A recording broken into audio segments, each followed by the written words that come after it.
本集节目是由赞助播出。Hello， 大家好，我是小高。今天我找到一个来宾。大家好，我是阿波。性向上，你会把你自己定位成什么？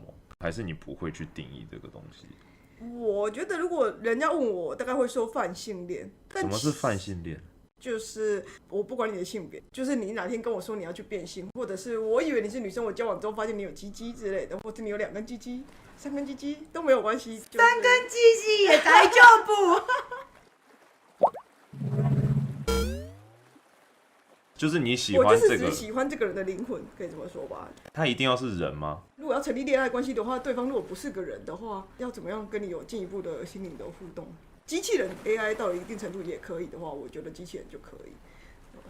我忽然间觉得男生跟女生这2个词，它只能描述生理上，因为你要怎么样描述心理上你是一个男生？没有错。对，可是我觉得心理认同的话，那就非常广泛了。没有错，性向是一个状态。我可能今天是异性恋，我过一阵子突然喜欢上一个女生，难道我要开始怀疑我是同性恋吗？不，我说不定不喜欢其他女生，我只喜欢这个女生。我第一次听这个概念性向是一种状态。对啊，它是有 flow 的。它会不会是一个有些人会 flow， 有些人不会 flow？ 就是有时候你的 flow 可能很平缓。所谓的直男，就是一直都没有感觉到自己有可能喜欢上同性，所以感觉不到。但是有时候因为女生是比较情感的动物，女生很常会在求学期间啊，就是很容易喜欢上同性。为什么？就是如果我要想象，比如说 gay porn， 就是我会不想想，不会，或是你下意识觉得就是社会会排斥你想这件事，或是周围给你压力，让你觉得你不能去想这件事，你一想你就觉得你好像有罪恶感之类的，其实并不是你本人的事情。因为像我们2个的家庭，爸妈好像对于这件事情不太差小我们还蛮自由发展的。因为我们讨论原本是在说他不敢去想这个，也就是说，如果社会没有给你这个框架，搞不好你就是小时候突然有这个想法，你女生也会想想看，男生也会想想看，你就会有可能就发现新的。可是因为这个社会给你这个框架，导致你连想都不敢去想。你回想你第一次喜欢人的那个时候的感觉，就是你有去管他是男生女生，他比你大多少，你对他有心动，你会想见到他的那个感觉。那个东西很纯粹，你根本就没有去管对方是男生还是女生。我高中的时候也有想过这个问题，所以那时候我就去问了那个护理老师吧。他给我很简单的点，就是如果你有办法对同性有性幻想，那就可以说是同性恋。所以就是那个时候，因为我只知道这个词，所以我就觉得啊，那我对女生好像有那种感觉，那我应该就是同性恋。直到我再长大一点之后，发现原来有双性恋这个词。然后我觉得，我好像符合，所以我就觉得我认同是双性恋，对。但后来又发现我泛性恋这个东西，觉得我更适合这个环境，我就把它套进去。所以我现在，如果你问我，我就会说我是泛性恋。但你要说我之前错吗？或者是我之前不是泛性恋吗？那只是不知道那个词而已。所以我觉得有时候性向是这样子，你也不用说一定要把自己套进一个框框，有时候只是为了方便跟人家解释。对，所以其实你的性向一直都没有变，只是你一直找到新的更适合的词汇去描述它而已。对。有很多人会问这个问题，就是说他不知道要怎么样跟家人讲。是我在客厅看电视，我妈在我后面，然后我就突然跟她讲说我交女朋友了。就我妈还特地绕过来坐在我旁边说：“我跟你说，你不要管别人怎么想。”我说我没有，我真的好温柔哦，天哪！但她或许心里面还是会希望我跟男生，然后很普通的成家立业。但我觉得这是一个很传统父母都会有的基本想法吧。为什么会有？就是觉得这个是在这个是社会上最不费力的组合。其实不希望你吃苦，才会希望你是异性恋之类的。司仪说他是异性恋啊，但是你现在的另一半的家人是不能接受的，对不对？他们就是很普通的、传统的哦，这么的，就是根本就没有预想说自己的小孩会是同性恋，或者是这世界上有同性恋这件事啊。他们就觉得就是应该是这样子，反正也没有一定要讲的必要的话，那就觉得不要跟他们讲，免得有一个麻烦之类的。对啊。你的另一半的家人不能接受这件事的话，你们2个也就不能结婚了，不是吗？结婚这件事情只需要找一个证人陪你去登记就可以了，好所以跟你的爸妈应该说是一点关系也没有。不能这么武断的说，因为有些人是觉得爸妈跟自己的祝福很重要就对了。因为我是基督徒啊，基督徒是不支持同性恋的，但是我不懂为什么要反对一个人的性向。可是我又相信圣经讲的，因为圣经讲的话，我觉得有验证，都是真的。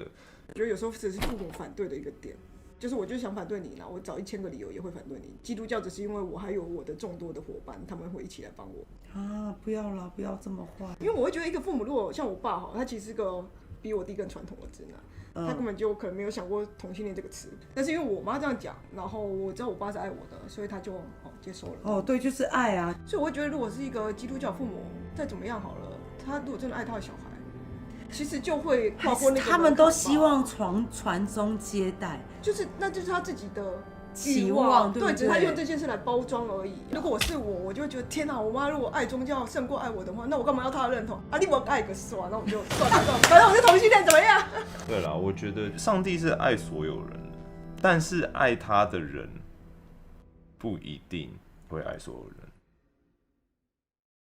然后我去问了一个我觉得是无性恋的朋友，然后他有对象是因为他觉得，因为他跟所有人，包括家人跟朋友都没有办法有进一步的交流，就是如果朋友聊到心事，他就会觉得有点拒绝，然后更不要说有肢体接触，谁都不行。但是唯独对这个人，就是相处起来就是会主动想要见到对方啊，然后发现肢体碰触也是蛮舒服，所以他觉得他可以跟这个人进入恋爱关系，但其实他对他并没有性幻想。我觉得无性恋是一个性癖好，它不是一个性向。对，他喜欢没有性爱的恋爱关系，对，那是一个性癖好吧。不管是异性恋或同性恋，应该迟早都会变成无性恋，因为50年之后，你们感情已经很坚定了，但是你们已经身体跟心理都没有办法了，大家总有一天会走到这条路，就是也不要有太多多余的负面或是什么样奇怪的想法。对，迟早轮到你，早一点，迟早轮到你，真的耶。所以这不就证明了性行为这件事，它只是到终极的爱的过程，但是当你到那里以后，你是不需要它的，它只是一个楼梯。我们现在在讨论的这种价值观，它是普世的价值观吗？应该不是吧？普世价值现在还停留在同性恋能不能结婚吧？就是还好远哦。对，就很远吧，就是只有这个世界只有异性恋跟同性恋的这个遥远了，但我们已经走太远了。所以我才觉得，就是这些问题有点老派，但是好像才是普世价值。不会啊，说不定我们那个剪一剪放出去，又发现啊，你们这群井底之蛙，我再补充一点资料给你看看。我们一定可以找到很厉害的听众补充资料给我们。反正一定有我们这个中间的受众。要是我们对这个东西深入过头，我们就不会做动画，我们应该会去做学者吧？啊，对，我们就会去当学者，对，我们就开始做研究。如果你想要继续看冷笑话，就要接受我们保持这个中间的水准。不要期待我们太多。我们回来了，就已经到这里了，那就代表快要结束了。对，因为阿布要回家了。拜拜，拜拜拜拜拜拜拜拜拜拜拜拜拜拜拜拜拜拜。